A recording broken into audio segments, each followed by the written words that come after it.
When Islam reached West Africa in the 8th century, Muslim historians began to write about West Africa as it spread throughout the area.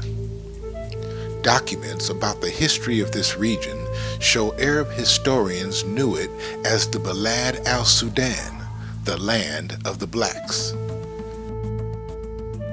The empires of Ghana, Mali, Songhai, Timbuktu, and Gao became the first sub-Saharan people to accept Islam, early as 850 AD.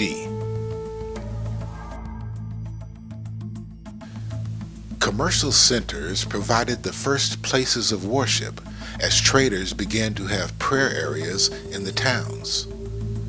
These centers of trade invariably became symbols of African civilization, showcasing an Islamic learning dynasty. The community was governed under the Islamic Sharia system, and scholars began gathering to share vast resources of knowledge. Al-Bakri, the Muslim geographer, provides an early account of ancient Ghana in his book, Roads and Kingdoms. He describes Ghana of 1068 as highly advanced. Al-Bakri writes, economically, it was a prosperous country. The king had employed Muslim interpreters, and most of his ministers and treasurers were also Muslims. The Muslim ministers were learned enough to record events in Arabic and corresponded on behalf of the king with other rulers. He gives the following picture of Islam in Ghana during that time. The city of Ghana consists of 2 towns lying on a plain, one of which is inhabited by Muslims and is large, possessing 12 mosques, one of which is a congregational mosque for Friday prayers. West African griots tell the story of a woman named Buktu who settled near the banks of the Niger early in the 11th century. She maintained a water well which became a social center and stopping place for caravans of travelers. A village was formed which was later named Timbuktu. A supreme judge named Sheikh Sidi Abu al-Barakat Mahmud, who had visited Mecca and Cairo, ordered that a mosque be built. With the financial backing of a wealthy Mandekan woman, they designed a mosque featuring an inner court with the exact dimensions of the Kaaba in Mecca. It would become a leading center of education.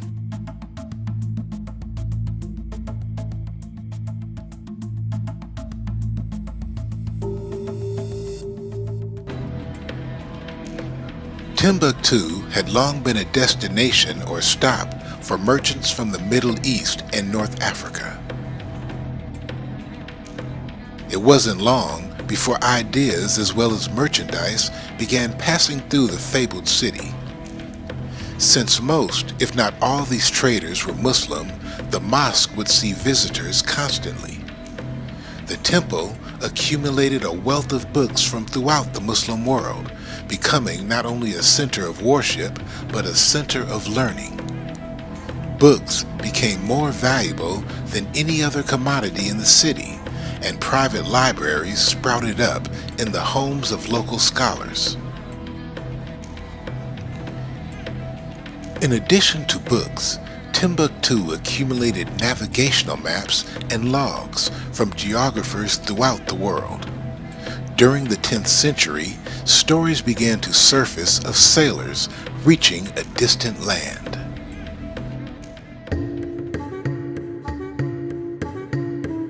One of the first accounts came from a 10th century historian named Ali al-Masudi.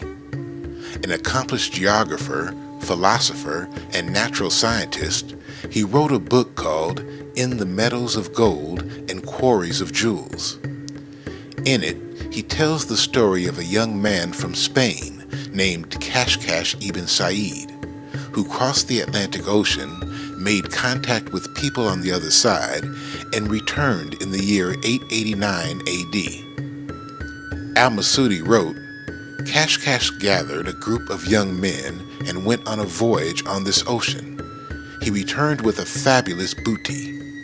Every Spaniard knew his story. By the 12th century, the world's best-known geographer, Muhammad Ali Idrisi, was also telling stories of sailors crossing the Atlantic. Al-Idrisi had created the most accurate map of the world in pre-modern time. His book, The Delight of Him Who Desires to Journey Through the Climates, is a geographical encyclopedia containing detailed maps and information on European countries, Africa, and Asia.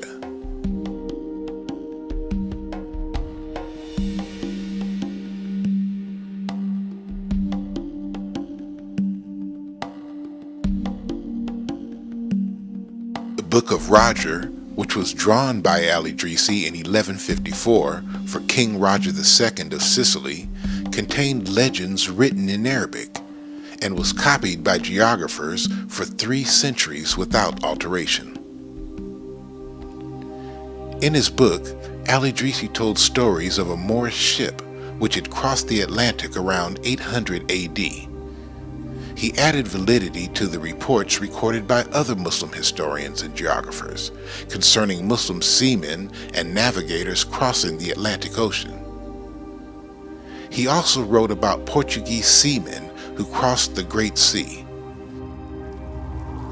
A group of sailors traveled into the Sea of Darkness from Lisbon in order to discover what was in it and to what extent were its limits. They finally reached an island that had people who spoke Arabic. This astonishing historical report not only describes contact between Muslim seamen and the native people of the Americas, but suggests a strong familiarity between the two. By the 14th century, West Africa had seen the rise of the Mali Empire, one of the largest in the world during that time.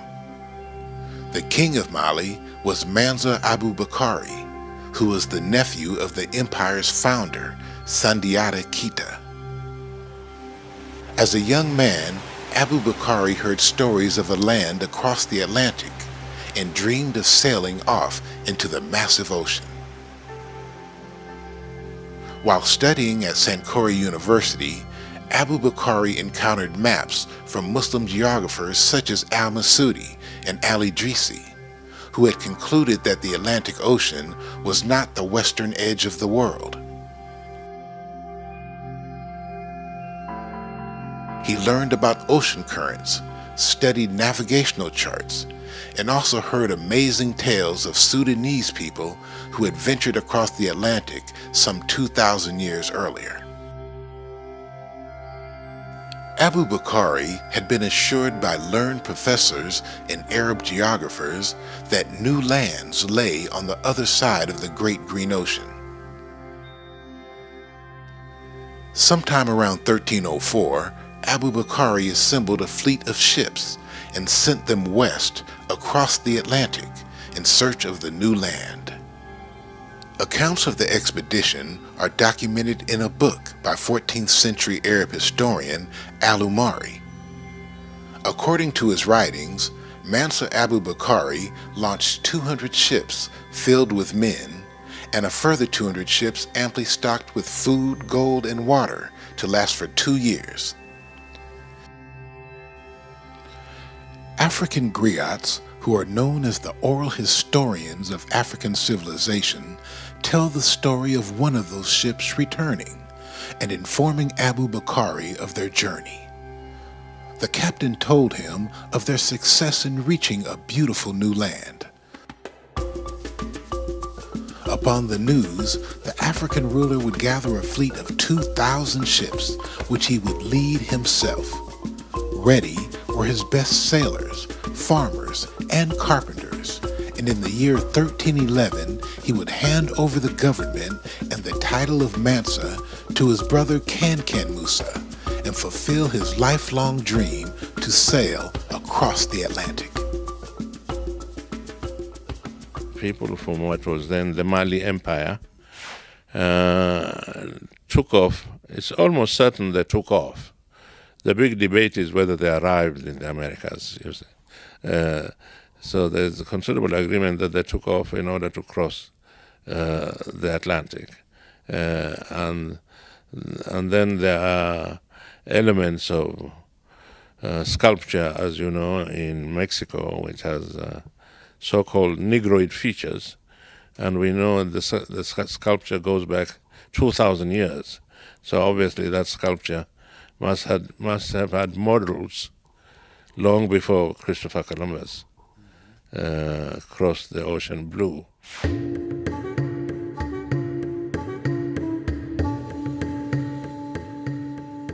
Mansa Kankan Musa was the grandson of Sundiata Keita.